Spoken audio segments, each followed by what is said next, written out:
Okay, I'll take that. I'll take that. All right, let me go check and make sure everyone don't post it real quick.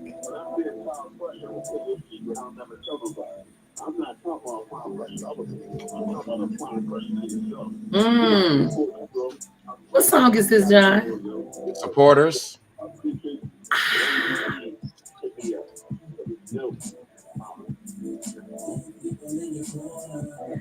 We came in last week on that. Do you support your supporters? All right. Yeah. All right, now y'all posted.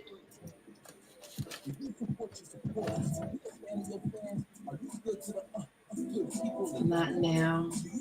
All right, we got a couple people in the room right now. Give me 1 second, ladies and gentlemen.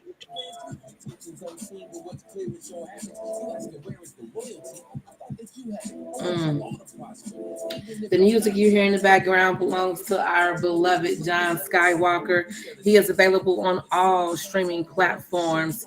Welcome and have a seat. Tonight's topic is accountability and therapy. This is things that is brought to you by God, things that people don't want to talk about, brought to you by God level. I was on a roll there for a minute. I stumbled. My name is Renee. I am God level, originally from St. Louis, Missouri. I am a mother. I am a nurse. I'm an entrepreneur. I'm a podcaster. Welcome. John, you want to go ahead and represent yourself?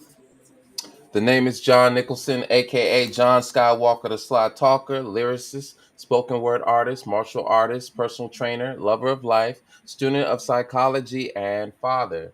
And yes, it is true. I am a lyricist with 3 hip-hop albums streaming on all major platforms, all major streaming platforms. Go ahead and cop that. Dimensions, Higher Dimensions, and Light Benders. That's what that artwork is back there. That's the album cover for Light Benders. So yeah, it's pretty positive, pretty conscious, thought provoking. Real Very rap, real cool. real lyricism. Also, guys, I'm gonna be sipping on. Oh, you guys can't really see it.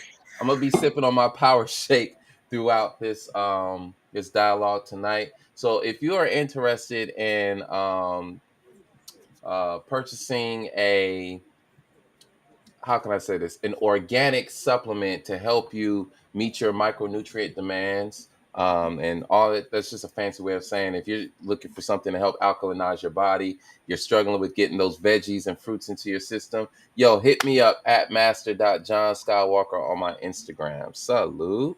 Salute. Brother, you want to go ahead and represent yourself? Peace, peace, peace. Once again, it's another beautiful Sunday. Hey to all. This is King Newborn. Oh, excuse me. This is King Newborn. You can follow me on all social media platforms at Newborn Everything. And as always, I am. Mm-hmm. Diamond, you want to go ahead and represent yourself? Itium Hetep, everybody. Praises be to Inter, the divine essence that I am a reflection of. Uh, I'm a father, I am a grandfather, got one grandchild, and spiritual scientist, spiritual coach, leader in fitness, spirituality, and in my community. Mm. Also, Sabah, meaning teacher of spiritual science, leading a course in self mastery. And I'm here for you. I am here with you. I am here because of you. I am what I am because you are what and who you are. Thank you. Mm-hmm. I love it. I absolutely love it. Again, I want to thank everyone for jumping in on tonight's conversation slash live discussion is accountability and therapy. I don't know if you've been following. We did back in May. We dedicated all podcasts, all live videos to mental health. So we're going to jump right back on that. When it comes to therapy, there is nothing wrong. There's nothing wrong with going to therapy. I have a therapist. He had to reschedule today, but I have one, and it is awesome. It allows you um, to observe. He helps me observe myself, my thinking, my behaviors, my emotions. There's nothing wrong with journaling. He has me journaling every day. Um, and then you go back and then you read these things about yourself. And I figured out what my trigger is, and I cannot wait to share that with him. I want to share it with him first before I share it with you all. But I finally figured it out. So it's like, okay, that's what it is. I do this that causes this, and then I do this in response to the first two. And knowing that and figuring that out, it's like, okay, now I know what to focus on to change. Yeah, it's a beautiful thing. There is nothing wrong with change. There is absolutely nothing wrong with change when you see that you are going down the wrong path. I think I wrote something about that, having a therapist. If you think that you're doing all right, then so be it. But if you know that you can be better and sitting down and talking with someone, go for it. I've experienced a lot of trauma that I never dealt with. Mm-hmm.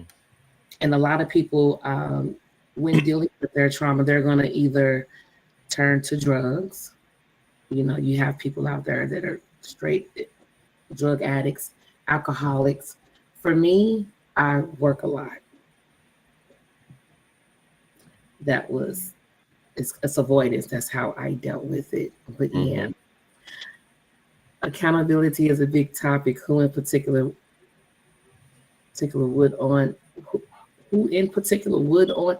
What is he trying to say? Who is this? This is Sean. Yeah. Who is that? Your friend? This is Xavier's sister's dad. Oh, Xavier. So that there's Andre, there's me, and then there's Sean. Sean, the number is 832-318-6966. Please feel free to call in. If you have any questions, I am an open book. I know a lot of people don't like to share their journey in the mental health, mental illness, whatever you want to call it. People do not like to share, but I am willing to share. Sorry, quickly typing while doing other things. It's okay, Sean. Go ahead and call so you don't have to type.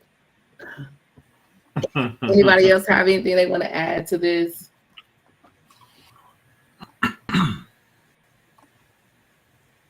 So we're doing accountability and therapy, correct? It's basic. You said it was basically the same thing, but go ahead. Wait a minute. Wow. Did you write into it? Wait, I didn't even throw you out. I guess keep starting this out then. Man. Let me rephrase that. It's cool. It's cool. What the heck? You said right. Yeah. yeah, like you said. Yeah, okay. I mean, I was up there thinking, like, when you clear your voice, it's like, oh, okay, clear the space. He's about to speak. I like to take the first shot then. Go ahead, because Sean just posted. Yeah, go ahead. Who would be talked about under the topic accountability? That's why we put therapy behind that. Yeah. Go ahead. Can't call right now. So they are very close knit, but they are definitely separate things. But we're talking about accountability within the context of therapy, but of course we want to expound on accountability just as a principle. So, excuse me. I think it's fair for us to make a distinction here. We're not talking about blame, and a lot of people will confuse the two. They'll use them interchangeably when you shouldn't. I know on social media, everybody's always screaming about accountability. And I realized just by observing the comments and the treatment and the energy behind a lot of the statements, people are screaming We need to hold this person accountable. We need to hold these people accountable. People need to be held accountable. But what they're really saying is blame. And there's a very sharp distinction between the two. Accountability is about empowerment. Um, even just based off of what God Level just spoke about, um, just being able to look at your experiences, journalize them, reflect, be introspective. That's accountability. You're making your experiences visible to you. You're accounting for them. You're putting them in proper perspective, in proper order, and you're accepting and respecting things as they are, with the intent of navigating these problems, these barriers, these obstacles. You're saying, "Hey, this is my goal. I have a goal Right. here, and I need to ensure that the steps that I'm taking, my thought processes, my behaviors, my movements, my energy is in Mhm. alignment with these goals." So you have a clear vision, or at least somewhat of an idea of which Yes. trajectory you're trying to take. So accountability is about empowerment, because by having knowledge and awareness of your behaviors and your thought patterns, you're able to change them. You can't change something that you don't know about or that you're not aware of. You can't do anything, maneuver, challenge, change. You can't do anything about something that you're not conscious of. You're There still it is. asleep. So accountability does require honesty, but um, so with accountability being about empowerment, blame is about powerlessness. It's Mhm. usually a control mechanism, right? And Mhm. we use negative emotions um, to sort of manifest it. Um, Blame is typically defined as the assignment of responsibility for a fault or wrong, right? So we don't blame people for things that go right. um the motivation is for whoever the blamer is, it's for them to escape some sort of guilt, because if you're taking accountability, there's no guilt involved, really. Mm. You're just acknowledging things as they are.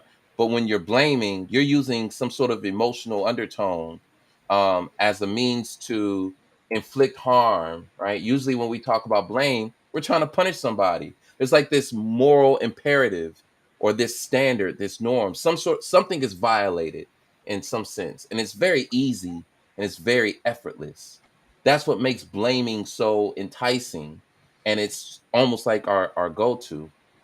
Accountability requires more work, right? So it's usually about delivering on a commitment to a particular outcome. And we often misunderstand accountability as our approach of focusing on errors and mistakes. That's not accountability. That's blame. If you're only focused on what's going wrong, that's about blame, right? Accountability acknowledges your strengths and your weaknesses, your benefits and your negatives, your positives and negatives, right? What you did right and what you did wrong. It highlights your successes and your failures, right? And it's more productive. It's more constructive. Blame is typically ineffective and it's destructive. It has its place, but I think it's just interesting how we use them interchangeably, thinking that we're going to get the same outcome. Blame does not motivate people to change.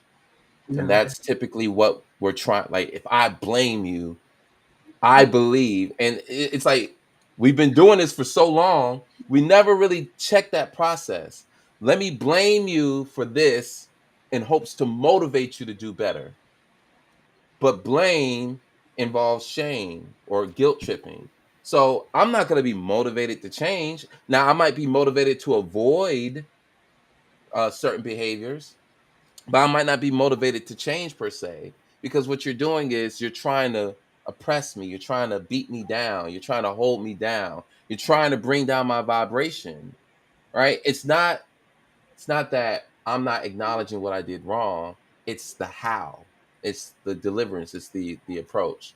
So blame and accountability are not the same. Let's just start with that. All right. I wanted to hit on the blame. Um, when you are healing, You're on that journey to heal yourself from all the trauma that you have endured, that you have not faced.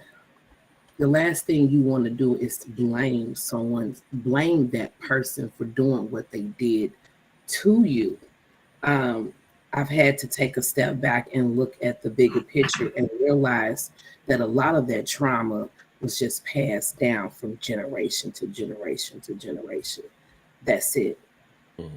When I look at, I think we talked about this in the transference of energy. Um, Mm. when when I look back, my stepfather, I remember the stories of his father beating him, and then in turn he would beat my mother, and then in turn my mother would beat us. And you see how it just kept passing down until it gets to the point where you have to say stop. That's enough. Mm. But you have to acknowledge it first. You have to acknowledge it. Oh Lord, I'm sorry. Okay, cool. I'm still on call right now. So I'm working. So yeah, I can't blame my mother for what she did because it came from Leon, and I can't blame Leon for what he did because it came from his stepfather. And if you probably look further back than that, then not his stepfather, but his father's father was probably beating him, and that's why it just kept going. So Mm. yeah, I can't blame them because they did what they thought was right. There are other ways to discipline your children. Um, Man, and then when I began to discipline my children, not knowing that I was doing it wrong, I had to catch myself. But I'm happy that my children right now, the door is open for them to voice how they feel because I do not want them carrying this. My Mm. daughter sent me a text message last week and she expressed herself, and I couldn't do nothing. I had to listen. I couldn't get mad. Acceptance. I couldn't Acceptance. get mad. You know what? I said, I know parents have a problem with apologizing to their children. I said, but I'll be the first to tell you, I'm sorry. Mm. I'm sorry that I took that path. I'm sorry I did it that way. I apologize for what I did to her. Ooh.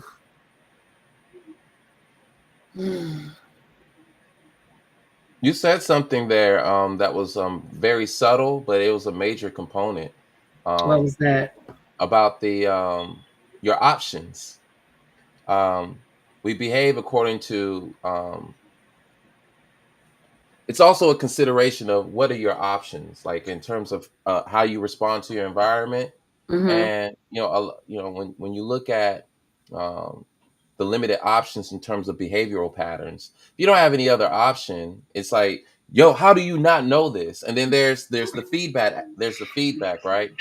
Feedback from your experience. You're looking at your experiences and you're really paying attention. Like you're actually allowing um, the voices of your children, the voices of your friends and family. You're actually allowing that feedback in so that you can acknowledge it, respect it, and say, all right, you know what? Your information is valid. And so I'm going to be open to another option in how I should maneuver. Um, that's not, yeah, you're also acknowledging and respecting that perhaps they weren't given another way. It's profound, very profound. Well, I like to say this that what I like, what I'm hearing both of you say um, is the accountability that we have as parents. You know, parents pretty much perpetuate some past trauma, and when we think about it, during slavery times, our people were beat, they were whipped for discipline, Mm. and look at how we came out of that era, and look at how our parents did us, and I'm not. They really felt like that was a form of discipline, for us. It should be posted at every And nursing station. and so Yeah, are you a CNA or a nurse? A nurse. Okay, yeah, it should definitely Let be her work posted right at quick. every nurse's station. So you said for PCC? I thought I did. I didn't mute. You know what? Go ahead. I'm gonna just step out. all right. So yeah. So how that carried over, from the times when our ancestors were enslaved, how and what disciplinary actions were enacted upon them, and how they then came out of that and reenacted those same disciplinary actions on their children. And then it became such a norm to where nobody questioned the echoing repercussions of it. And because of that, because even now I can see, now some of us, we might say that did us some good, but there were many of us that felt like that was it was traumatic. It was traumatic because what that did also was open up the doors for any type of emotional conditioning that the parents were sitting with, undealt with, for that to be now enacted upon or acted out on the children, even if they thought that they were truly disciplining them, but they were triggered. They were triggered in such a way, and then that triggering is what brought about that particular action, because I can tell you, I don't think I've ever gotten a whipping from my mom when she wasn't mad. She was upset. And how can I didn't do nothing to her directly, but it's whether I made a bad grade or I just didn't come in the house before the lights came on. She was mad. So you telling me that my actions triggered that, you know, it triggered something else in her. And so we also have to, even I found myself once I became a father, and this is why I'm so thankful for my son. My son he was one of my biggest teachers, and I feel so honored in being able to raise him. There was a time when my son was having issues, and I also took upon that same action and was disciplining him, trying to get him to act right by, first threatening him with a butt whooping and saying, but on the other side of this, you get this reward of this ice cream. So he still didn't act right. And so I whip his butt. And then I say, okay, again, I'll give you another chance. On one way, you get the butt whooping. The other way, you get the ice cream. He still didn't get it right. I whipped his butt again. It was something in me that didn't want to do that. So that third time I couldn't whip him, I had to sit down and ask him, tell me what's going on. Tell me what's going on. And when I sat there with him, he was able to complete the task without a problem. It was really, really something simple, but it wasn't simple for him. It wasn't simple. It wasn't that simple. So I started paying attention. But then I realized too, all this time I've been traumatizing my son instead of trying to understand him.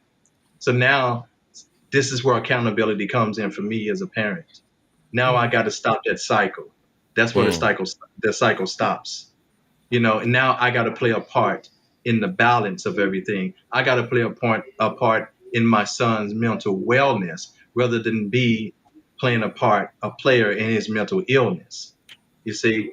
So then I switched it around. And but that hurt my heart when I had this epiphany in the middle of all that.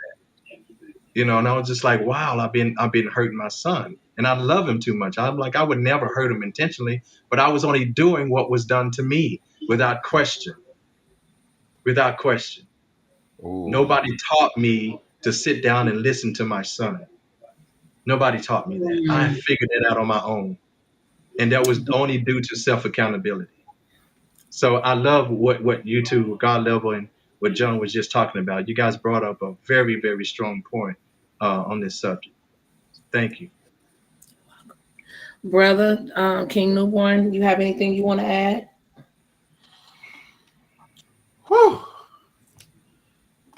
Man, we dropping gems out here. I see. We really are. We really Information, are. information that needs Facts. to be given out. Information through experience. That's what make it Yes. actually applied knowledge. That's something that we need to keep in mind. It's one thing to know about it, and it's a different thing to apply it. I say thank you for that, brother Diamond, John, and sis. I want to add to the same thing. I'm gonna piggyback off of what brother Diamond has said. I hit a wall myself with my son, and when I hit the wall, it was actually in the act of, I can't even remember to say it. It was an act of punching him. Full disclosure, transparency. Because I know a belt, it do put you in the mindset of slavery. You know, basically breaking a horse, bucking a horse. And that hurt my feelings. Hurt my feelings big time. And in the process of me and him having a conversation, I went from talking to him to where I actually punched him several times. Didn't hit his face, just hit him in his chest. Either or, one of them was the correct action. It should have been more so, let me sit down and talk with you. Let's try to come to some type of understanding of why you're doing what you're doing. And also, like Brother Diamond said, is this the correct way to go about doing this just because it was done to me? You know, because even when I got whoopings, I felt like you ain't even trying to hear where I'm coming from. You just feel that this is the proper way to, quote unquote, discipline me because that's what was passed down. After that day, like Brother Diamond said, he taught me a great lesson. And that was, if I want to be heard, I got to be willing to listen to others as well. That's right. So I took the time out, like a day or two later, let the whole situation die down, and we sat down and talked. And from that day forward, I told him, I would never raise my hand again against you. We can't talk about it, and we don't go over we don't even be dealing with the situation. And with me being an adult, if I'm trying to teach you to be civilized, I got to help you to understand that as men, it's quick to retaliate and act in our physical, but it make you stronger to not reply physically, to use your mental to navigate through life situations that you encounter. And I think he appreciated that. I appreciated it because from that, I was able to develop better communication with him. Now, dealing on the part of accountability, I changed the conditions in the way that I interact with my son, which make it easier for him to up and share things with me. Furthermore, it helps my relationships in life in general. And I ain't talking about just like man and woman. I'm talking about between me and my son in business, interacting with clients, and for me currently driving to different states to be able to carry myself in a certain manner, to hold myself accountable and be mindful to come out of my mouth. The way I conduct myself is very, very important. The deal between someone accepting my load or rejecting my load, and that could cost you big time. Then you also find out that the more you hold yourself accountable to, the more you change the conditions that surround your environment or that's in your environment. It also helps you level up.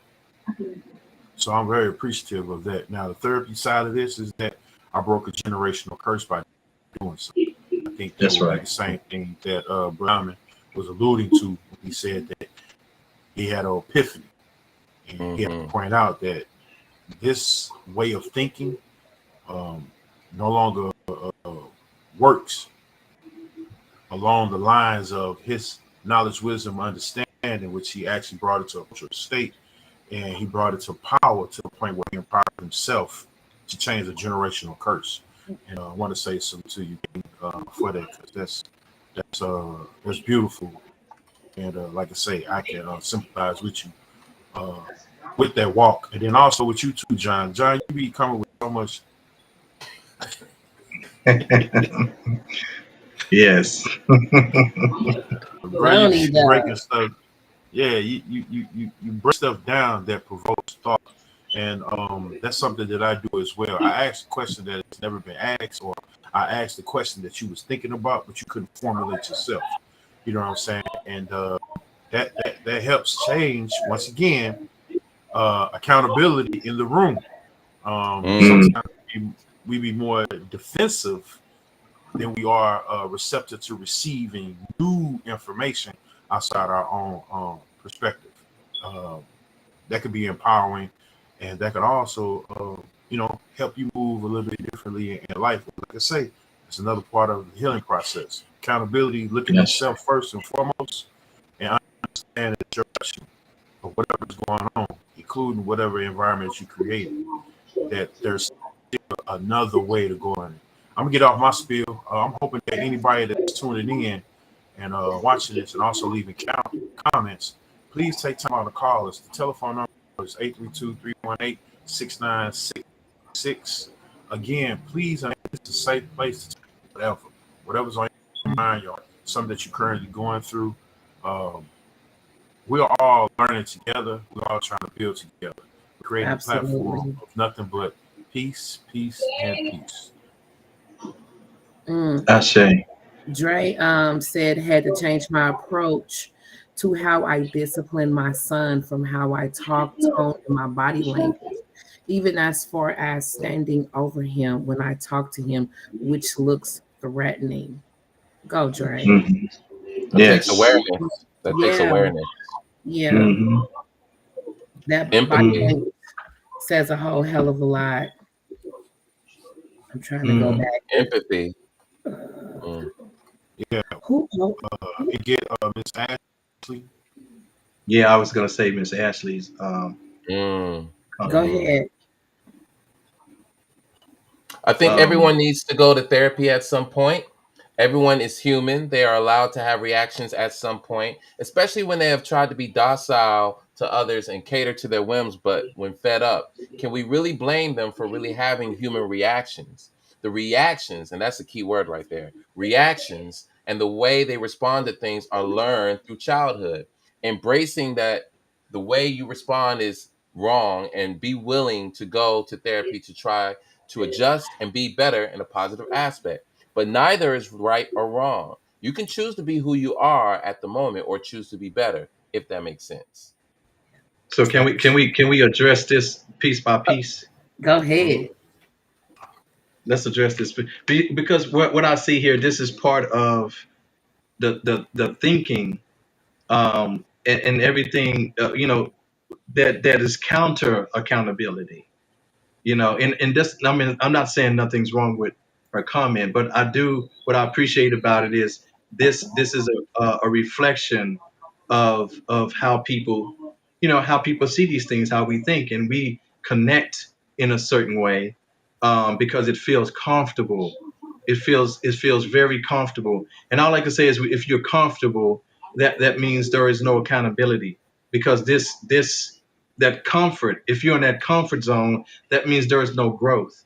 Growth only comes through challenge. And a lot of the challenge that facilitates growth is the challenges we put on ourselves, the challenges we put on ourselves to change. Is the way that we challenge the status quo, the way that we choose to do something different, when we break generational curses, when we challenge the norm and things like this. So let's take her, because I love her response. She said, I think everyone needs to go to therapy at some point. Okay, I can agree with that. We all need to talk about it, right? And I think what therapy is too is a safe space, is a space that we feel safe because there's no judgment. It's a space for us to let off that energy, and it's not good to hold it in. All right, so I agree with that. Everyone is human. We got to stop right there. Y'all know I don't believe everyone is human. We are Mhm. all divine beings. The human self is the animal selves of mankind. Mm. Okay, the human. If we let's break that word down. Okay, just so we can be clear on these things. the hue part of human, HU, is derived from a Latin word called humus, which means earthly. Okay, so that means earthly man. That means the earthly or physical part of us. Now, our true self, there's nothing earthly about our true selves. It is all divine, 100% divine. All right, so we are divine beings having an experience as humans. Okay, that's more, but our true identity is in our divinity, not our humanness. Now, here's the problem um, with subscribing or identifying with the human self, with our human nature. And as I said before, that is the animalistic nature. That is the part of us that's without consciousness. The only Mm. consciousness that the human aspect has is the consciousness of us that dwells within the human. You see, if we remove ourselves from the human has no consciousness.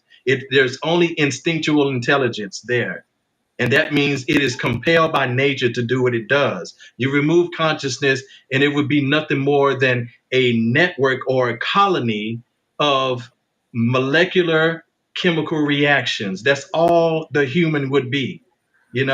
That's it. Responding to its environment mindlessly. That's it. All right. So that then brings us to understand why we get so comfortable, because these emotions that get stuck in these certain experiences that we have even as children, and we become comfortable because when they come back up, we are comfortable responding to them in a certain way, because this is the network that we have actually built up for ourselves. So we're just kind of like, about muscle memory, right? It can be hard at first, but then once that muscle memory kick in, it's pretty easy. The comfort level comes pretty quickly. Now, she said they are allowed to have reactions at some point. Now, here it is. You have to realize what you have the right to do versus what you have the power to do. There's a difference. All right. So what you have the power to do, I have the power to, because I'm actually a strong individual, bench pressing 405 pounds in the gym and all this kind of strong individual. So I literally have the power to crush somebody or to kill somebody, even with my bare hands. But do I have the right to do that? I don't have the right. Okay, I do not have the right to infringe upon somebody's right to live healthy, to live at peace, and to be unbothered by me. I don't have a right to infringe upon it, to encroach upon it. Okay, so when we're talking about accountability, okay, we can't agree that we have the right to act how we want to act. We must be, but what I love about this now is going to bring us to understanding and identifying what are we talking about when we're talking about accountability. If there is the word accountability, that must means there is something that we are being measured against, knowingly or unknowingly. So we have to talk about what that is. What are we being measured against that we're being held accountable for? Many of us have not identified that. We haven't identified that. All right. So this is why it's all subjective, because everybody's going to be held accountable according to how they feel like they should be. And can you imagine what if everybody treated a red light how they felt like it should mean, depending on how they feel at the time? How many accidents will we have? Okay. You can't just treat anything how that we have to come upon one of the principles of Ma'at that says propriety, conforming to the same idea, conforming to the same terms. It's conforming. So we have to create a covenant. Even as mankind, there is a covenant that we must have, operating within our society, within, in fact, the world. And our ancient ancestors knew this, and this is what they call Ma'at, right? They identified it later as Ma'at, but they understood that there was this moral idea, of each and every person had a moral responsibility to uphold the balance, order, reciprocity, harmony, and balance between everybody on the planet. So you had a moral responsibility to act in such a way that aided that. and not act against it. Anything that went against that was called isfet or disorder. And so they knew exactly what they were holding each other accountable for. So what is it that we're holding ourselves accountable for today? That's the big question. And can we and do we have a right, even though it's been the conditioning of our past, do we still have a right to act it out just because we were subjected to it? It was something King Newborn was just talking about earlier. Look at how our kids are suffering because we thought we had a right to do that. So that self accountability has got to kick in, and the sooner the better. I'll stop it right there. I won't break down anymore. I'll wait for some more comments. Oh no, you were fine, but that makes a lot of sense. King Newborn, did you post that question? You posted a question. Somebody posted a question. Oh, I did. Have you been taught personal accountability by family and community, or would you consider yourself self-taught on this principle? Ooh.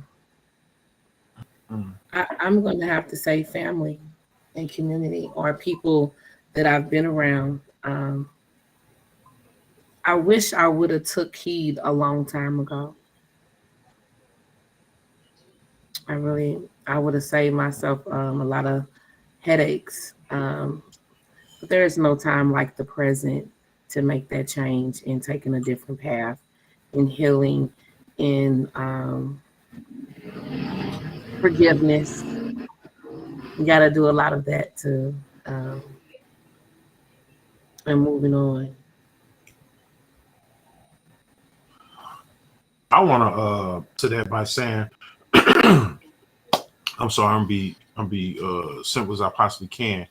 I'm saying my environment, and because that is super loaded, so I'm gonna say my environment, accountability through my family, through my community, the streets, self-talk, principles, morals, everything I interact with on a day-to-day basis throughout gives me experience over information. So yeah, everything teaches you accountability at some point. For me, I'm just saying that's for me. That is a great question, John. Oh, go ahead, sis.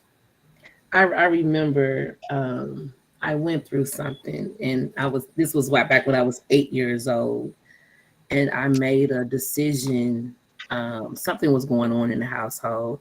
I didn't like it, and I made a decision that that I was going to be different than how I was being raised. I'm sorry, I got a call coming through. Hold on.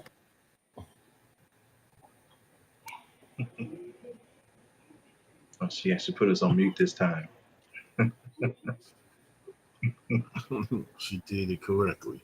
Yeah, she did it correctly. But I can also address that. I'll go ahead and wait for her. Oh, I thought she was finished. Also, you said the question was, so were we taught it, or did we learn it on our own? Right? Yeah. So, I'm asking this question because I understand that everyone's experiences with personal accountability is very unique to them. Of course, I'm just trying to account for family dynamics, community interactions, culture. How do people get accustomed, or where does your practice begin? Okay. Like what is this? Where is your practice for personal accountability source? I know that for some people they would say, well, I learned personal accountability later on in life because this is how I grew up, and it just it couldn't be there. Or for some it's, well, hey, personal accountability was strongly instilled in my family, so I'm just trying to figure out people's experiences with personal accountability, Right. and how they learned it. No, So I it's would okay. say, It's okay. Am I back, you all? Can y'all hear me? Yeah, you can go ahead and answer. Yeah. No. You've already called. It's okay. Oh, I thought I took care of that phone call. And then I had a phone call for the show that came through. I'm sorry, who am I speaking with? This is Amina. Hi, Amina. How are you doing, Queen? I'm good. I'm trying to do two things at once. It's not working out well. Okay, Oh no, it's good. I told her I can't do. Yeah, almost done. Okay, go ahead with your comment, love. okay, so my comment is in response to the question that John posted asking if for us to share our experiences, if we pretty much learn the process of accountability from our family, our environment, things of that nature, or if it was more so a self-taught thing. And so I wanted to chime in and say that to a certain extent, I did learn the basics of what accountability was. But when it came to my mom, like, really trying to facilitate it more so came out as her pushing blame on me.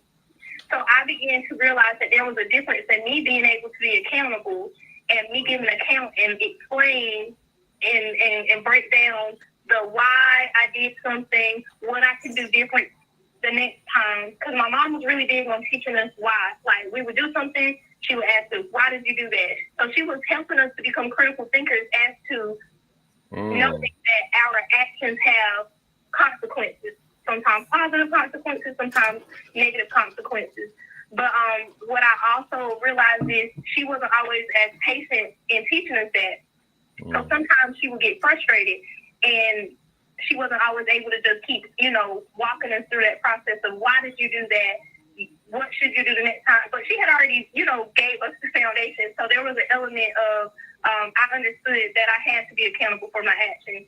Even at the times where she wasn't able to be patient in her facilitating my accountability, and it was more so blame. As a result of that, I always internalized within myself, trying to figure out, why did you do X, Y, Z? What else could you have done if you did X, Y, Z differently? Yada, yada, yada. Fast forward to me working with youth at a youth center, I started to realize that there are a lot of children who are not taught accountability at all. Like, they're never taught to understand that there's a consequence that accompanies their action, and that they have the power to think about these things and be considerate of consequences prior to acting. So you have this idea of people just doing whatever it is that they want to do. And as the king was speaking earlier, and he was saying, kind of just yielding to this human nature thing of just being human, right? Doing whatever it is that you want to do, and thinking that there is, little to no consequences, or when people finally, hold you accountable, which I don't really like saying that they're holding you accountable. I like to say that they're trying to facilitate you coming to accountability, right? When people start trying to come into accountability, then there's this backlash because they're not used to being accountable. They're not used to giving an account and actually enumerating what they've done, how it has affected other people, what they could do differently. Because, see, our actions are not self-contained. So we keep forgetting that we're all connected. And so what I do, it doesn't just only affect me. That's the reason why we have to practice accountability, because, yes, what you do affects you, but it also affects other people too.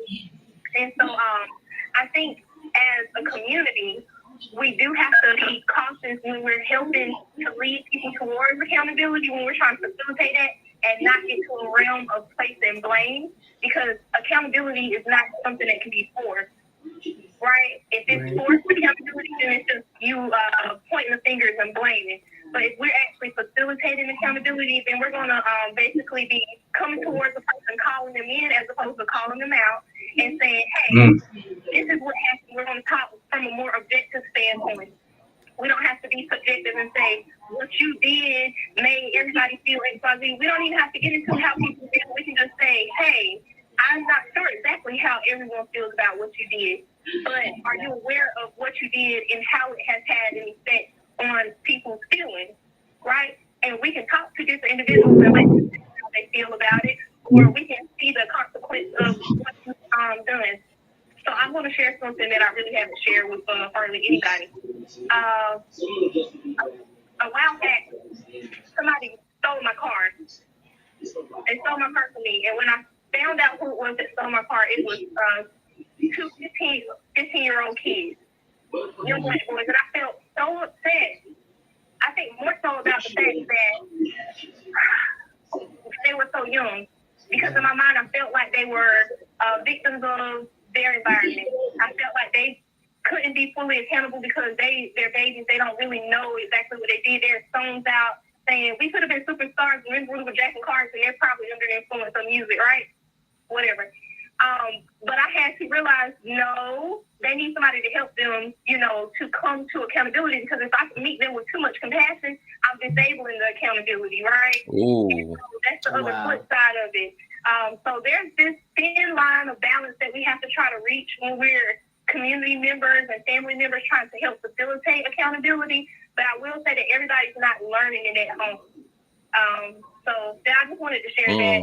And click back in to the show. Thank y'all so much for what y'all do. Oh, thank you. Thank you for watching. We appreciate it. Wow. All right. She summed up everything I was about to say. She summed it up. What I love about it was when she said, because you can't hold somebody else, accountable. You can hold space for them to come into their own accountability. Ooh. That's extremely profound. One of the examples I was about to bring up was that when we think about the 10 commandments, what are the first 3 words of the commandments? What does it say? Thou shalt not. Right? That's a command. Okay, let's think about this. Now we go back to ancient Kemet, and we don't have commandments. We don't have commandments. We have declarations of freedoms from. And what are the first 3 words of that? I have not. Yes. So we see, when you get to I have not, that's what accountability sounds like. Accountability is an inspired response. Okay, it's an inspired response with the full consideration of the type of world that you want to live in. You start to realize that you are a major player as you become in the know that you are an orchestrator of your reality. Then you start to hold yourself accountable. If you want to be happy, if you want to live in a world that facilitates happiness, peace, and compassion, then that itself is what you become an agent of. And so whatever it is within you that's keeping you from being so, you need to change that. That's what self-accountability looks like. It's not when somebody have to tell you to do it. That's not self-accountability. Okay? It's not when people are telling you to do it. It's when you decide to do it. So she said a mouthful. Thank you. What was her name? Amina. Thank you. You are a wonderful person to be around. Those kids are so lucky to have you, because that's the way that you are thinking is on the right path, and it's going to facilitate a better future for our children. So thank you for being who you are and where you are.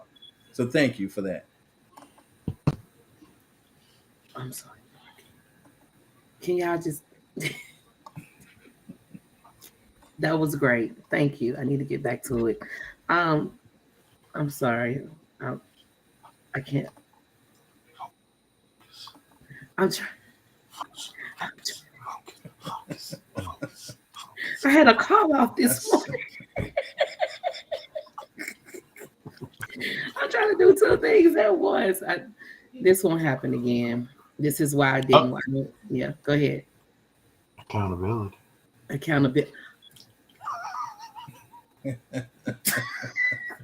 It's levels to this. It's levels to this God level. You know what? You're right. Yes, she said thank you, Diamond. I'm looking at thank you, Goddess. Thank you. All right. Multitasking, J Love. Yes, I am. And we'll get into this backstage, but we're just going to keep moving forward. Do we want to go ahead and move from accountability to therapy? Well, I mean, we could, but even still, like, because it's still a pretty broad topic. Yeah. So I know that one of the key components here is visibility, right? So with accountability being a process, we're we're talking about ways of thinking, ways of being, and ways of acting as it relates to a particular goal, right? So um, there are blockages that we have to take into consideration as it relates to our process. We can sabotage our accountability, and we do it quite frequently. For example, we justify our behaviors, right? We start um, comparing ourselves to others who lack accountability as a means to justify what we did, right? So, oh, well, you didn't do this, but I did this. So it kind of justifies me behaving this way simply by comparing myself to you as if that's the metric. Um, we also soften the facts sometimes, right? And again, accountability is about visibility, it's about being honest. So if we soften up the facts, are we really being accountable here? Are we really laying our Mhm. eyes on what actually is? And then the assignment, right? Displacing um, the cause or the influence. I didn't do that. It was because of this, and it's something external. Hence, we don't take our share of our influence. We don't acknowledge our share of influence or energy into an event. Um, we sabotage our accountability by escapist type of self-talk, procrastinating. We talk ourselves out of doing things that we don't want to do, right? So we have an opinion or we have a feeling about it, and we start to escape from that instead of taking it on. We reject it. We deny it. Um, what else do we do? Self-pity, and self-victimization. Those are barriers or ways to um, sabotage our accountability, right? Being a victim of your circumstances influences people to ease up on you. So if you're perceived as a victim, people tend to um, relax their standards. They tend to ease up on you. So there's a lot of compassion or undue compassion. It's more like pity. It's not really compassion, but it's pity, where you look at them and you're like, dang, man, that's messed up. You know what? It's all right, man. And so, therefore, by relaxing that standard, you don't hold them accountable for their actions, right? Um, I'd also like to talk about the stages of change, yo, as it relates to accountability for therapy, right? So, what I like about there's a model out there called the stages of change model. I think it's like trans. I can't remember what it's called. I can't remember what it's called, but it's the stages of change model, and there's essentially six stages of change. It's uh, pre-contemplation, contemplation, preparation, action, maintenance, and termination. Right, but we typically only use five of them. I think this is relevant here because when considering therapy, there's sort of like this process that goes through your mind or that you experience before even making that decision. And one of the broadest assumptions that we make as a society is that we're so rational in our decision making. A lot of Mm. our decisions are emotion based. We make a lot of decisions based from an emotional space. So let's just say, for example, I do. if you have a commitment, it doesn't matter what the commitment is. A commitment is just you making the same decision for a particular goal, right? You're making the same decision. It's just, you wake up every day and you do the same thing, right? That's the commitment. You're choosing this direction.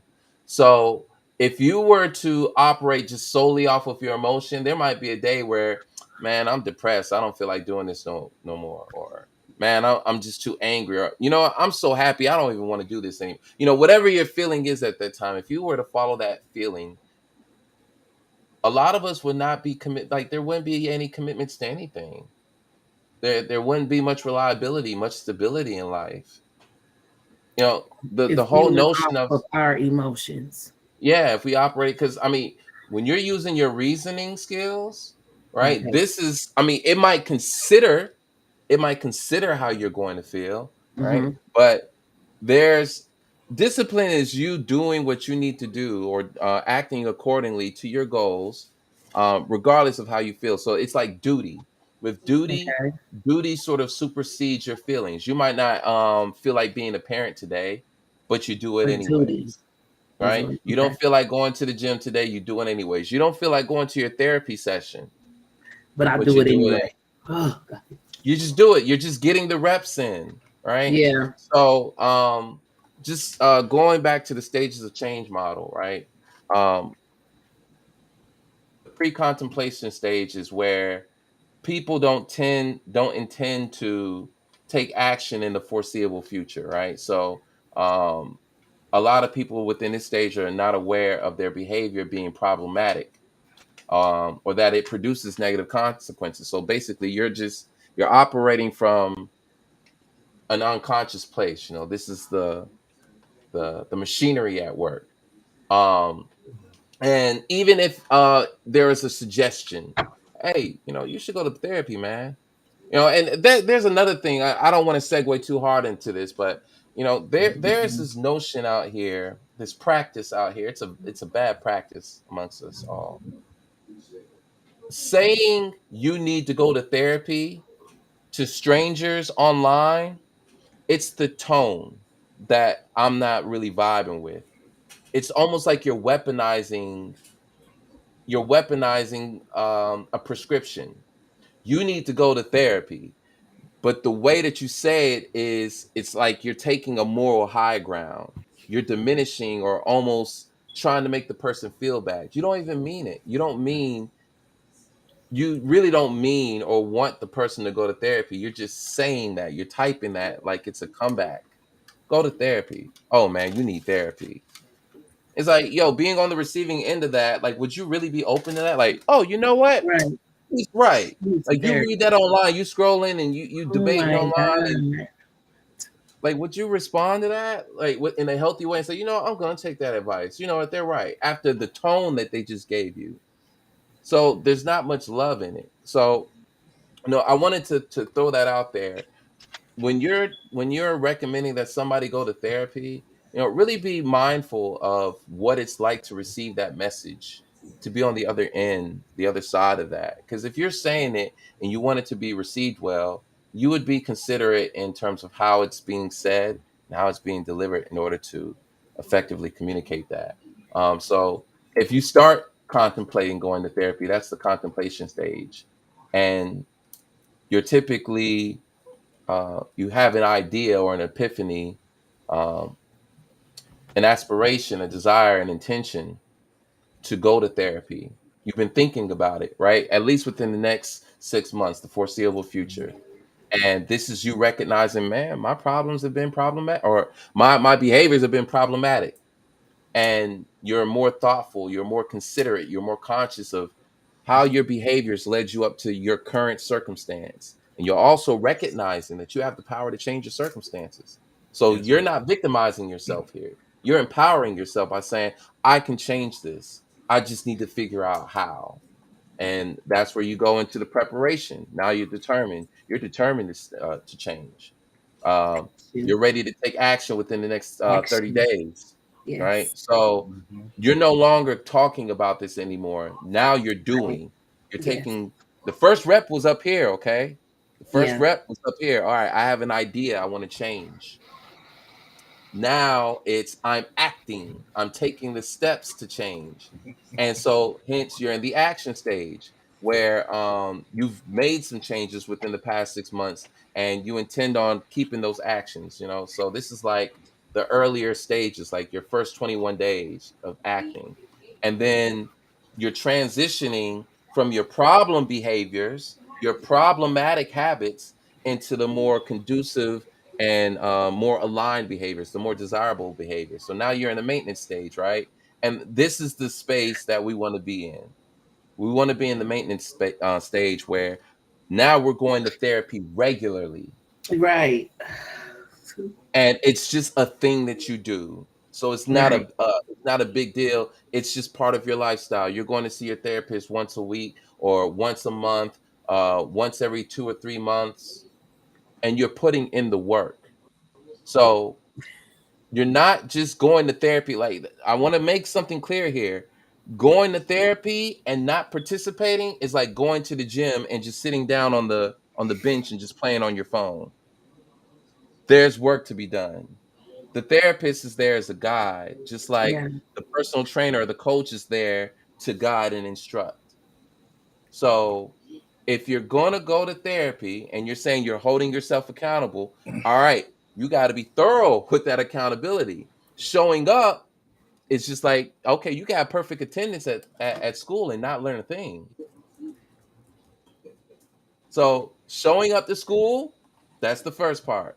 What are you learning while you're there? That's a 1 hour session that you're paying for. And I already know therapy is not cheap. Therapy is not cheap. So if you No. putting in, $75, $125 per session, yo, that's an investment in your mental health.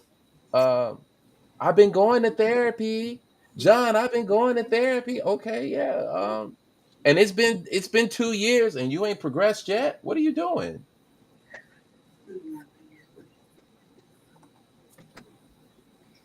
Shay. All right, I think we're done. Good.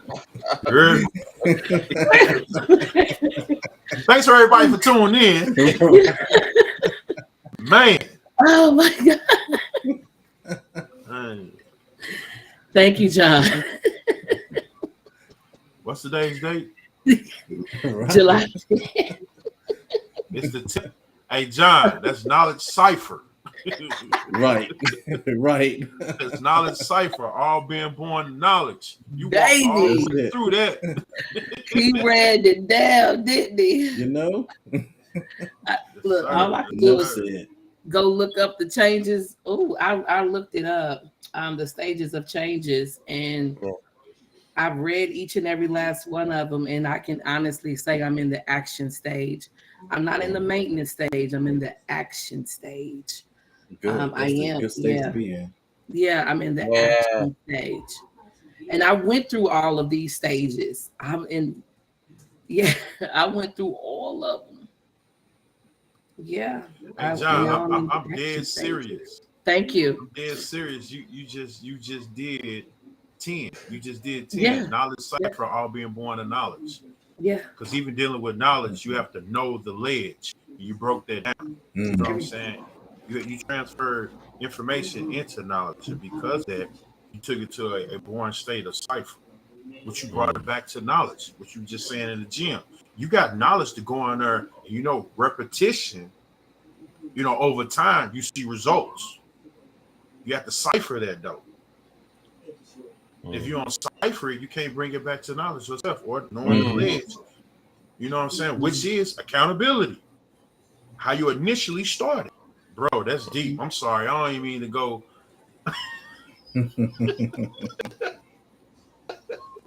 And that's hey, salute to you, John. I love it in you, brother. I love it in you.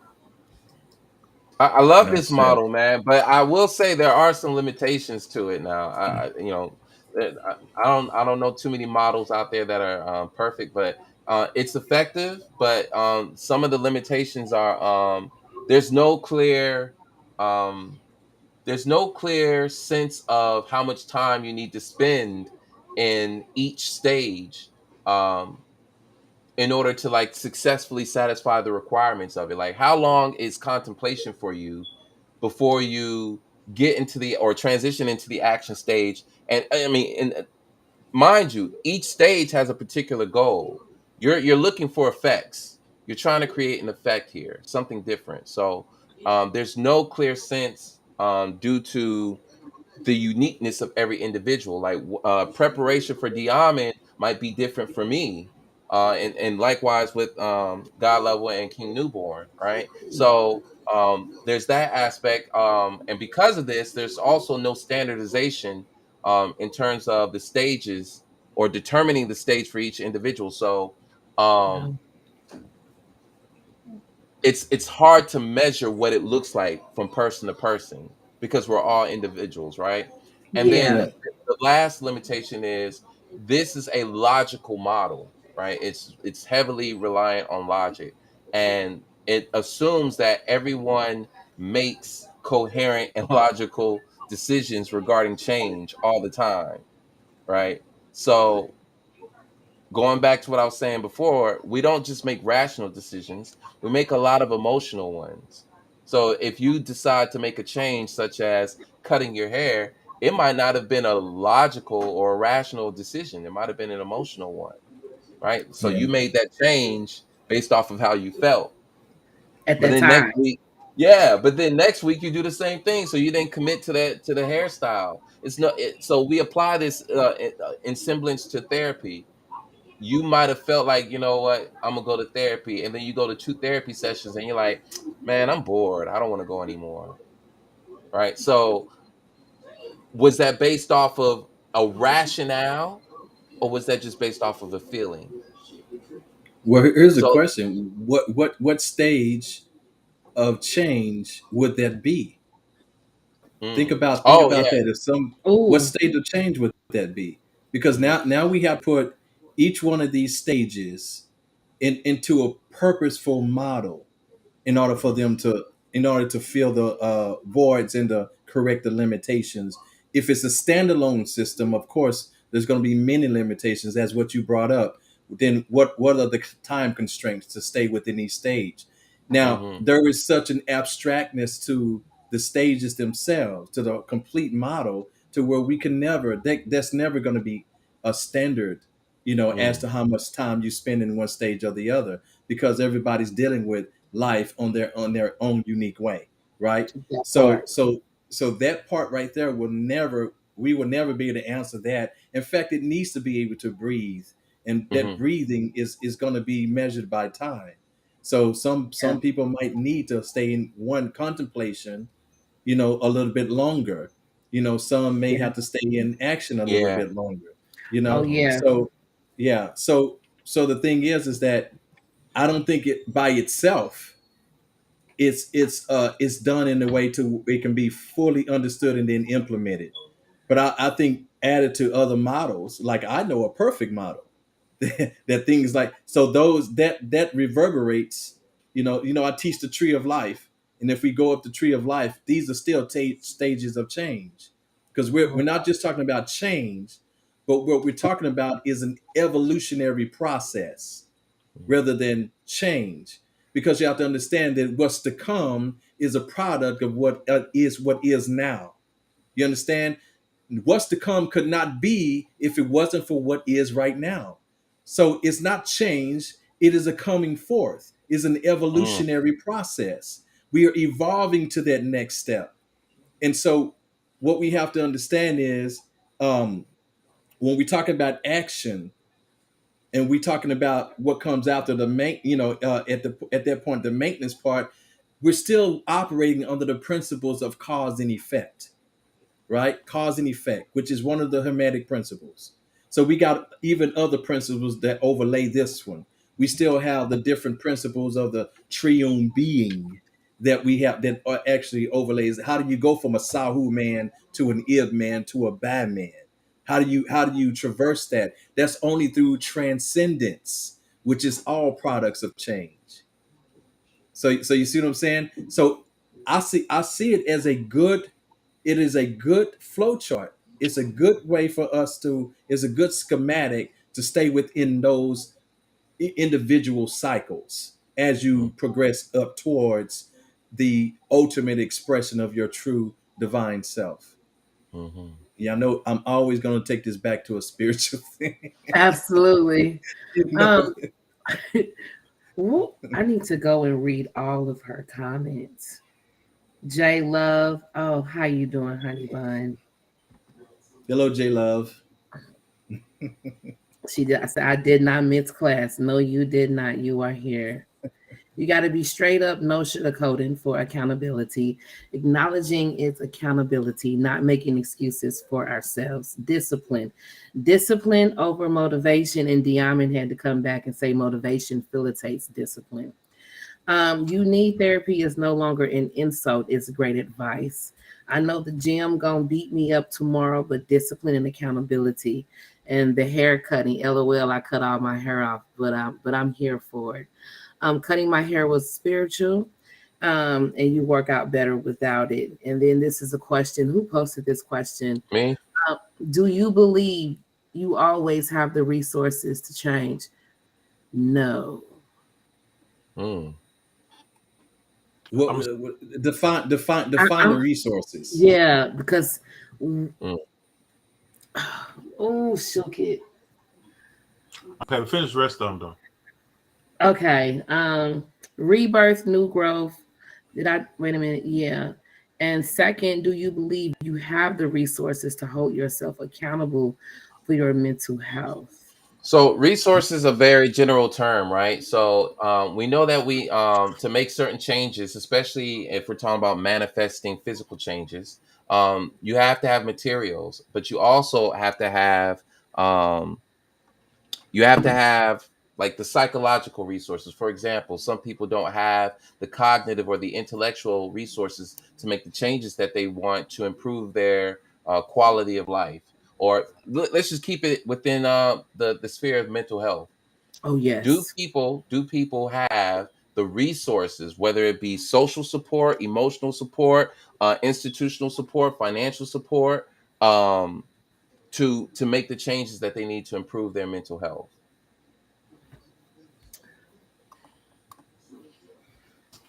No.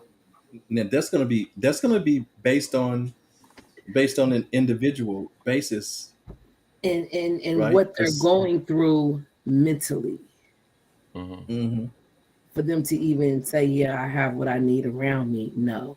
Because So another element here is self-efficacy. Okay, I'm gonna throw this word out there: self-efficacy. Okay. This refers to your perceived ability to accomplish what you seek to accomplish. So some people don't believe that they can heal themselves, and so they have this apathetic um, approach to their life circumstances. They have this sort of cynicism. Maybe it's not cynicism. Maybe it's a pessimism. Not a cynicism, but a pessimism that they just can't change. That this is just how I am, right? And so some they people don't. do take that approach. Some people do Right? take that approach. To Yeah, me, that's you're copping out. it's a cop out. Is exactly what That's that all it is. is. It's just a cop out. Well, Mhm. this is me. This is how I always am. No. Well, but it's a blatant display of ignorance. Mhm. Ignorance of who they are. They don't know who they are, and No. that right there, that's admittance. They are Yeah. admitting to say that this is who I am. That yeah, you just don't know who you are. That's Mhm. infantile dialogue. Yeah. But it's okay because everybody's here at different stages. Hence the branches That's I was true. talking about early, right? Mhm. Change is Absolutely. scary. It can be. It It can is. be. It can be. It It can, can be. yeah. It Because can be. I posed this question to two people who are close to me, who know me and know what I'm going through and know how old I am. And I was like, can I still change at this age? And they was like, no doubt. Absolutely. Yes, you can. It's just all in putting in the work and taking every situation one at a time. And how did you put it? Being responsible in how you respond or responding. A response ability, your ability to Yeah. respond. Yes. Hmm. Yeah. As So you opposed to react. yes, you have to take it one day at a time. You really Hmm. do. Especially if you've been doing it for so long, if you've been one way for so long, you have to give yourself time to change.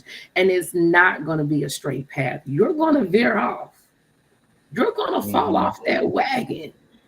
Hmm. Not one time, maybe a couple of times, but get back up. I found myself in a couple of situations and I was mad at the way that I responded. Man. Hmm. So, I'm learning every day. Mm. Every That part. every day. You know, and what healing is there? You're constant. You're going to be healing every day. There is no such thing as I'm healed. No, you're healing every day. You're just healing. And it's just really being conscious and mindful of who you are every day. That's it. Yeah. And you hit on something when you were talking about, there's going to be Thank you, time. Love Shine. Yeah. There are going to be times when you fall off the wagon, as you Oh, say. yes. And I fell off the wagon. and this is because that is not a linear process. Everybody think, okay, do this, then the next stage is doing this, and that's not the way this works. Right. Remember, everything in nature follows a spiral pattern. You know, the Fibonacci sequence, the golden Yep. ratio, so forth, right? Even our growth follows that same pattern. It is sacred geometry still expressing, that's the blueprint of all of creation. So You when we're know looking it. at there is a point to where you begin to realize that I am capable of more. And Mm. then you remember, and then let's go, because I want to apply these back to those stages. So there's pre-contemplation. Yes. Okay, pre-contemplation. A lot of times in our stage in life, this happens at around between 28 and 30 years old. Pre-contemplation. We begin to realize, okay, we've screwed around enough. We're capable of more. Then there's contemplation, right? So we look at contemplation. We start contemplating, how can we become that more? How can we we need to take in more information on how to become that We're more, ready to break it right? down. So then, but in the process of even doing that, as we are experiencing applied information, remember that the intellect is going to be faster than the subconscious application. Okay, so we know it, but we cannot yet express it. So we have to keep reminding ourselves intellectually Mm. of it, and then trying to do our best to practice it. You know, but I can tell you this: if we keep waiting on for the events, the experiences in life to do it for us, we're going to almost screw up a lot. It's going to take us a lot longer. But if we take those practices and we take them into meditation, and we rehearse these scenarios in our minds, and remember, the body doesn't know the difference between if you're What's real? thinking it Yeah. or if it's really happening, Right. right? So then what ends up happening is you get to practice it without it really happening. So that way, when it happens for real, your body's going to respond as if it had happened 100 times. You see, Mm. so you're taking yourself purposely through that spiral process. You might mess up. But it's gonna be to far lesser degree than you did the other time, the last time. Right. You see, and then eventually it disappears. Now I'm just telling you because people wouldn't even believe what my attitude was like just 10, 15 years ago. Oh, Okay, I believe it. I was in fights every week because of my attitude. Literally, Damn. physical fights. Every week. But it's only because I knew I was more than that, and I wanted better, and I started to change. But I didn't get it right at first. That's not like when I thought about that, the next time somebody came and challenged me, you better believe that I stepped up to this. You better believe it. But then afterwards, I was like, oh man, I messed up. And see, that awareness, that's the accountability. I gotta do better next time. I gotta do better, but when I started practicing that and taking that practice into meditation, then I was able to overcome it a lot better, a lot sooner. I didn't want to have 100 more fights before I got it right. You understand? So this is how. So that spiral process is what you were speaking of. Yes, we fall off the wagon. We don't get Yeah. it right because we know it's right. We don't get it right. So we have to. It's all about practice and application. But Oh be yeah. patient with yourself and ask others to be patient with Yes. you as well. Please. Understanding is everything. Yeah. I'm. Mhm. I'm gonna go ahead and put it out there. I made a mistake this weekend in posting some things I didn't have any business posting. And my brothers was on it. Take it down immediately. King Newborn, Nico, Master John Skywalker. I woke up yeah. to several text messages. Mm-hmm. Delete it now. Look, it's gone. Mm. You know, that was me falling off the wagon. Mm, mm, mm. Can you go? Can I think it's just good for conversation. You don't have to. Okay. But I was wondering if you go in, can you go into your mindset of what led to that posting? Ooh, ooh, ooh, ooh. I'm just at, you don't have Hold on. you I don't got to have take this to. phone call. Hold on. See Oh, that? look at that. Saved by the bell. Yeah. Yeah. I mean, I like to That was a good know that. question right there. Yeah, that was a Yeah, good because question right I there. saw that. I was witness of what was going on. There. Even me, I was over here looking at the test like this.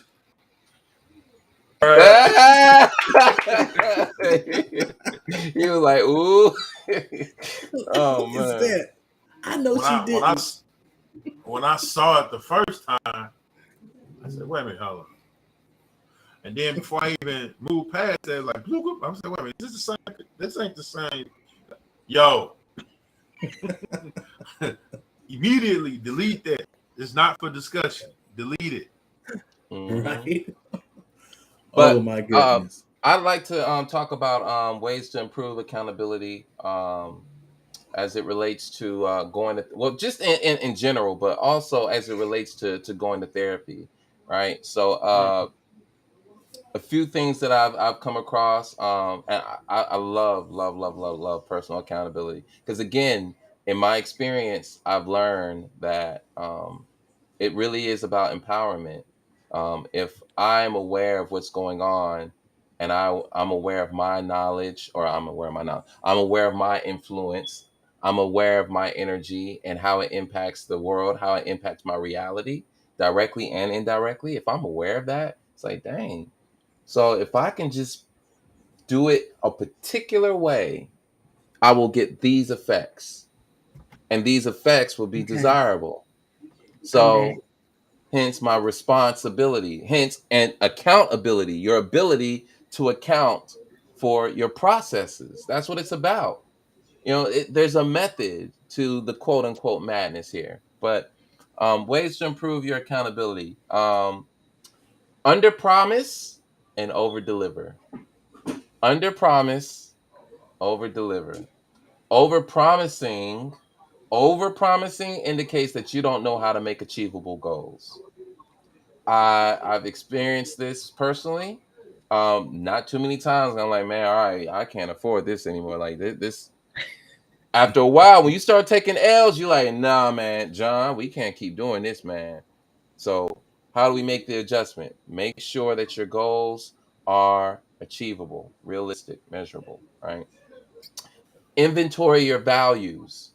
Um, it's not what you think you should value, but what you actually value.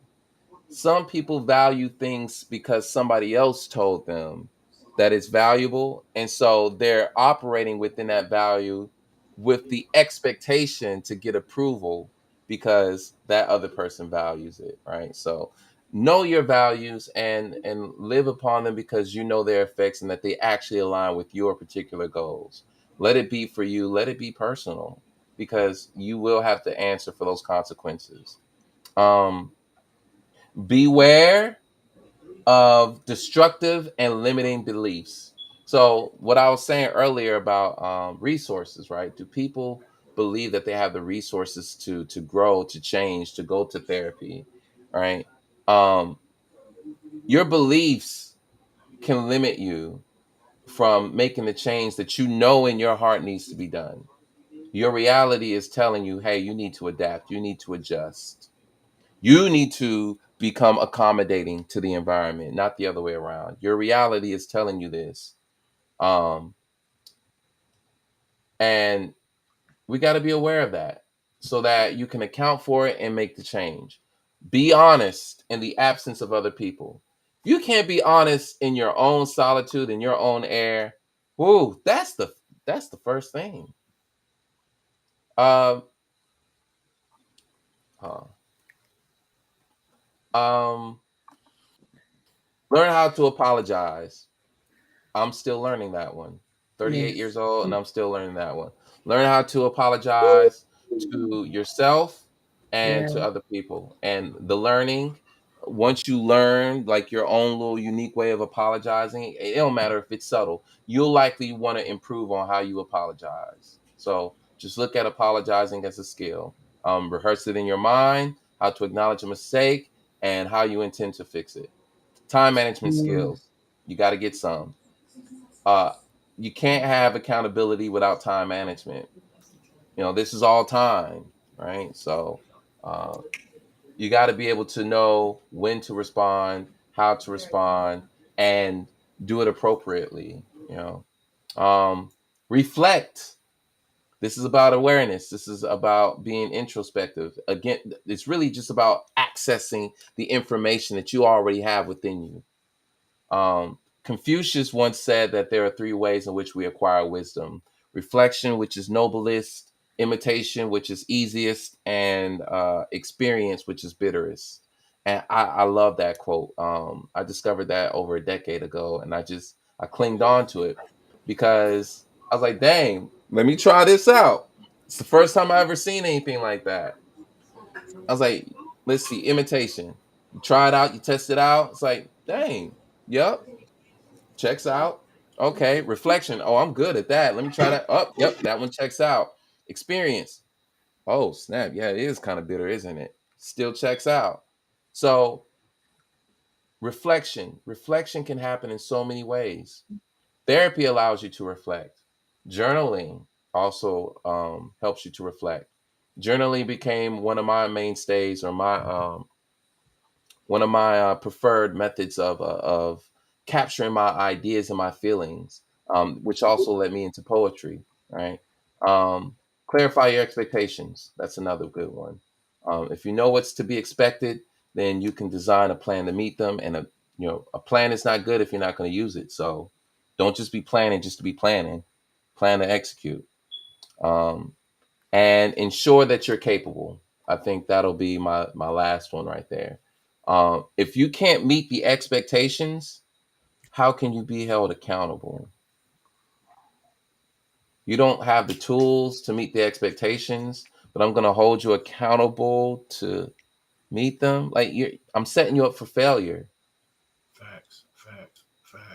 So success has to be measurable and it needs to be visible. If I say, hey, what does success look like to you? And you have a vision for success, then you're imagining the behaviors, the movements that it takes to manifest that success. So if you don't feel like you're capable of doing it, competent, if you don't feel like you can be effective in carrying out that success, you don't have the resources, it's like I'm holding you accountable to fail. And that's the result. So make sure that you're capable. All right, clarify your consequences, and when possible, request clear and appropriate feedback. That was huge. I That was say. huge. That That was. was peace. Big facts. We know who's tonight's showstopper is. Passionate. That's right. John, you, yes. Yeah. Yeah. You're in your third eye bag Yes. tonight, baby. What? No. You haven't been reading the comments? You ain't been reading our text, our private chat? Have you seen any of that? Loan me no. that shirt, by the way. That part. You're very awake. And it's in black and gold. I really want to know. Yeah. Gold, They gold was like, trim it's really the shirt. gold. Yeah, okay. They was like, it's the shirt. Yeah. It's the shirt. She said it's the shirt. Facts. It is the shirt. We're coming up on an hour and 34 minutes. Tonight's show was accountability and therapy. I was hoping for more engagement tonight from our faithful viewers. We didn't see what is his name Corey Dunn. Yeah, Corey Dunn. Corey didn't stop by. We did see oh my god, I didn't forget them. Dre. Yeah. Thank you, Dre. Yes, he does. Love Shine, J Love. We appreciate you all. Those who did Amina not for leave a calling in. comment. There we go. Amina Amina. for calling in. Yeah. Oh man, she's always so deep. Yeah, don't forget to answer brother the Almonds question. I ain't gonna let you She's trying slide. to get out. Nah, man. Yeah, I ain't You gonna let know? you slide. It's order to this madness. You know, and I made 2 different posts with those items. I'm not going to say what they were. I made 2 different posts at 2 different times with those items.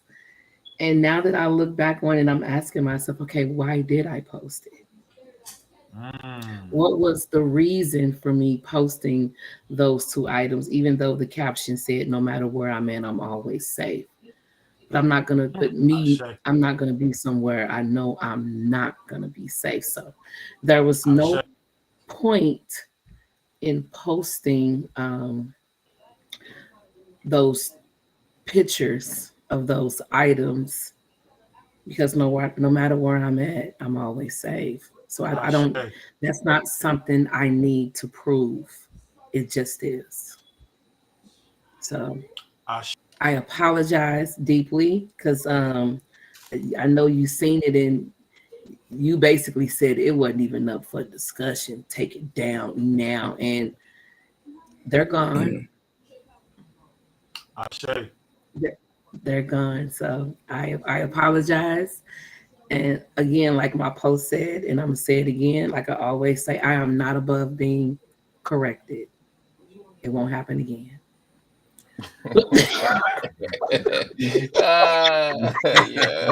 Yeah. Hey, I like that. J Lo, that's a good. Hey, J Lo, that's a t-shirt. That's a t-shirt, Jay. That is a t-shirt. I got a little gangster envy, but you know we all. What? Just to see that on the t-shirt, yeah, I got a little gangster in me, but you know how it is. We all grow. It's like, yeah, you know, yeah, you know, it didn't have to be I didn't publicize. I didn't have to put that out there. You know, J Love, thank you for that, honey. You know, but again, it won't happen again. That's the last thing I want is a text message from my brother early in the morning talking about something, take it down. It ain't up for discussion. I was like, oh shoot. You know, but the most important thing, the reason why I asked the question, because I then wanted to follow up with, you know, you taking it down, was it because Big Brother told you to, or did you transcend that mindset? I transcend that mindset. And that's why you that mindset. Because when if he's telling me something that I am doing wrong, well, if he's correcting me, then it makes me stand back and say, okay, yeah, it makes me think about what makes me question. Okay, if I'm putting him in a position to correct me, you know, and I trust this man, I love this man, and obviously I'm doing something wrong. Let me take a step back and look at the bigger picture here before I start going, you know. So yeah, it's like, woo, and, you know, and honestly, God, a part of me knew I had no business posting that picture. That's that third eye. That's that third eye. That's that God level. That's that God level. When he seen it and he knew I had no business posting it. I had no business. Part of me knew I had no business posting that. I got checked by him, John, and Nico. I thought it was part of the movement, like the NAACP of Black Power. I was over here enjoying the show, reading the text with some popcorn.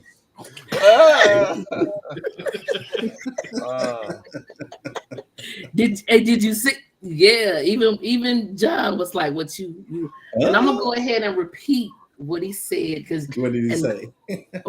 He said you clout chasing. I was like, oh God. I didn't want to say it, but I was like, you know, that's why I did the whole like. And he did, and it hit me hard. I was like, Yeah. what the? Yeah. Yeah, and that's why I messaged you. I was like, "Hey, just let's ask the question. Like, what was the whole point?" And That's then when you break it down, right? But this is the beauty of what the process. This is what we're talking about with accountability. This is the Yeah. process where you look at what it is. You are not your thinking. You're not your think. Like you can identify with your thinking, but that's Mhm. not who you are. It's just that's your Right. instrument, right? So Right. you say I had this kind of thinking, and you were Mm, operating in it, as Saba yeah. Diamond said, and then you was like, all right, let me step away from the thinking. And Yeah. then you became the observer of your own thinking. That's Yeah. right. And And it then was you like realize, okay, I don't that need to think like I this don't no need more. to think. I need to take that That's down. right. That's So control of thought, that is a yeah. virtue that we speak of all the time at my spiritual center. Control of thought is one of my virtues. So you became virtuous. Now maintain it. Maintain it. Thank So I'll you. say this. I'll say that. I'll say something else in lieu of this right here. Right. I don't know the truth. I know the pursuit. I'm looking for roots that lead to the fruit. They're Mm, looking for proof. They want to dispute.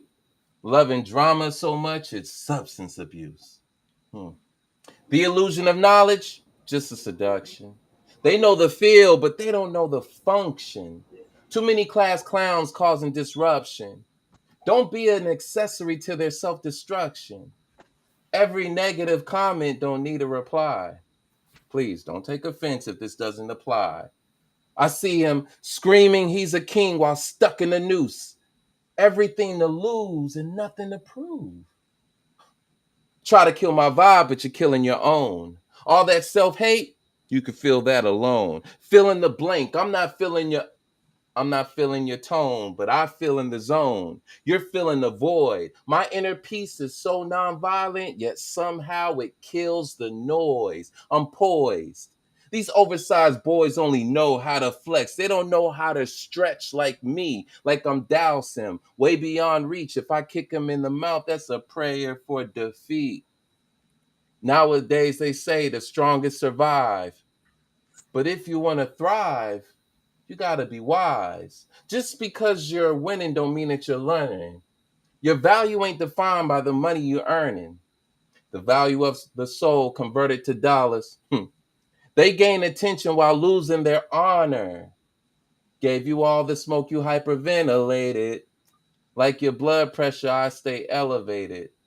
Hypertension, I assume much. Hypermasculine. Hyping your masculine, bro's a little too much. See, I'm a gentle soul, militant with my speech. I'm speaking general, spitting gems and stones that decorate the crowns of my queens. They love a gentle man that doesn't lead with his genitals. Whoa. Now, I'm not saying I'm asexual. I'm a sexual being that's intellectual. I stimulate her mind and her clitoris. Watch a documentary while hitting it from the side, put it in rewind, and we finish it. Wait, the sex or the film? Coincidence. Discussing politics or nothing specific. How Europeans stole a religion from Kemet. We can talk about generational wealth, how reparations require free mental health, psychedelic drugs, reincarnation, daily meditation over medication, conscious revolution, human evolution. Every 100 years, rewrite the Constitution. mm. African mythology, polygamy, how we use the word love artificially. Or let my kundalini rise inside her vagina until it reaches her third eye and lighten her mind up. We could talk about how marriage isn't natural, but our chemistry is and our energy is. And I'm very compelled by her black beauty. Like her conversation, she carries it well. Because I'm not reading her mind, I'm reading these books and reading these looks.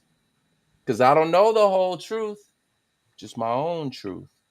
Everything is borrowed. No one owns truth. Wealthy intellect, it's nothing to me. Saving my thoughts, but still giving a fuck for free. Why pay attention to these grown folks thinking age is a place you show up and automatically grow up? Age is mandatory. Maturity isn't. To be an elder is a privilege. That's a huge difference. Ignorance is bad. Arrogance is worse. See, you think I know it all. When I think of that, I don't know it all. See, y'all know about his story. Snakes telling you lies. His story. Well, my story is a miss story. Get it? My story, miss story. They say you can't serve two masters. But would you rather be a slave or a master? That's what I'm asking myself. To be a great servant, first, you got to master yourself. This was things that people don't want to talk about.